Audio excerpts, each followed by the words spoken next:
Mrs. Whitford, your children aren't coming. They flew to Europe yesterday. My children left while I was here fighting to stay alive? I shouldn't show you this, but they've been posting photos from Paris. So while I prayed to wake up, they were celebrating? If they can leave me this easily, then they can live without me too.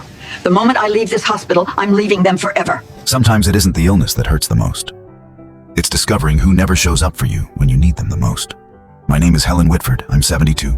And while I lay in a hospital bed after a minor stroke, tubes in my arm and machines beeping at my side, my children Daniel and Lisa were nowhere to be found.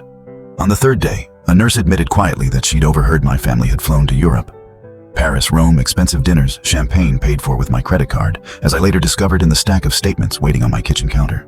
Coming home was worse than the hospital. The grass was overgrown, newspapers stacked high, my mailbox bursting like no one had lived there for weeks. Inside, dust clung to the furniture, dishes sat hardened in the sink, and the credit card bill lying open showed thousands spent overseas while I lay alone wondering if I would even wake up the next morning.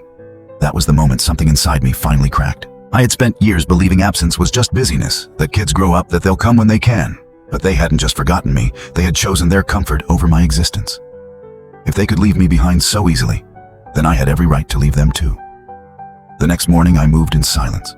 I called a locksmith, changed every lock, changed every code. I sold the old car they laughed at and tucked the money into a new account they didn't know existed. I gathered every bill, every charge, every Paris dinner and boutique receipt, and wrote beside each one what I'd been doing that day. MRI, couldn't breathe. Doctor warned of another stroke, waiting for a call that never came. Then I listed the house for sale.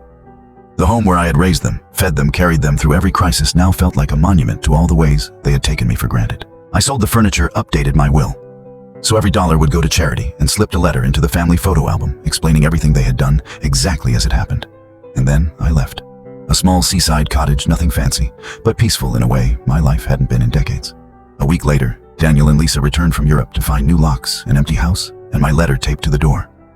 For the first time, I wasn't the one waiting behind it, they were. And as the waves rolled outside my window that night, I realized something powerful. I hadn't lost a family. I had finally walked away from people who never acted like one. If you believe no parent deserves to be abandoned, tap like. If this story touched your heart, share it so others can feel it too. And if you choose peace over betrayal, comment, I would walk away too.